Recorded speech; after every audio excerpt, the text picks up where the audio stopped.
Assalamualaikum warahmatullahi wabarakatuh. Selamat siang teman-teman sekalian. Perkenalkan saya Nindya Aulia Pratami, saya dari kelas PS3A. Di sini saya akan membagikan sedikit cerita mengenai sejarah wakaf yang saya ketahui.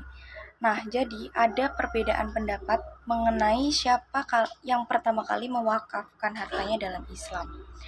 Sebagian orang berpendapat bahwa yang pertama kali melakukan mewakafkan hartanya itu adalah Rasulullah Shallallahu Alaihi Wasallam, yaitu dengan menyumbangkan 7 kebun kurma di Madinah pada tahun ketiga Hijriah. Namun, banyak ulama yang berpendapat bahwa Umar bin Khattab yang pertama kali menerapkan syariat wakaf secara formal. Hal ini didasarkan pada hadis yang meriwayatkan Umar mewakafkan sebidang tanah di Khaybar atas petunjuk Rasulullah. Dengan ketentuan tanah tersebut tidak boleh dijual, diwariskan atau dihibahkan, dan hasilnya disalurkan untuk fakir miskin, kerabat, hamba sahaya, dan lain sebagainya. Kemudian pada dinasti Umayyah dan Abbasiyah, praktik wakaf itu semakin meluas.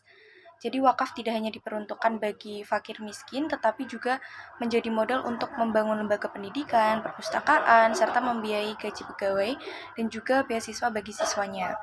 Dan antusias masyarakat pada saat itu menarik perhatian negara untuk mengatur pengelolaan wakaf sebagai sektor penting dalam membangun solidaritas sosial dan ekonomi. Nah, pada masa dinasti Abbasiyah ini dibentuk lembaga wakaf yang disebut Sadr al-Wukuf yang mengurus administrasi dan memilih staf pengelola wakaf. Kemudian pada dinasti Ayyubiyah, hampir semua tanah pertanian menjadi harta wakaf yang dikelola oleh negara dan menjadi milik Baitul Mal.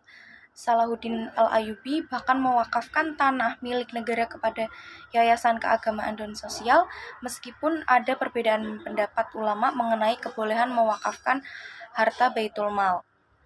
Nah, tokoh pertama yang secara tegas mewakafkan tanah milik negara adalah Raja Nuruddin Asyahid dengan fatwa yang memperbolehkan wakaf harta negara demi menjaga dan mengamankan aset-aset tersebut.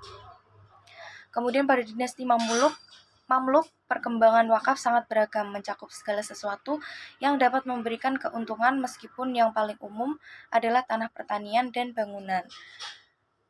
Kemudian pada abad ke-15, Kesultanan Ottoman yang menguasai sebagian besar negara Arab mempermudah implementasi syariat Islam termasuk peraturan wakaf. Pada tahun 1280 Hijriah dikeluarkan undang-undang mengenai akuntansi wakaf yang mengatur pencatatan, sertifikasi, metode pengelolaan, dan kelembagaan wakaf dari sisi administrasi dan juga legislatif.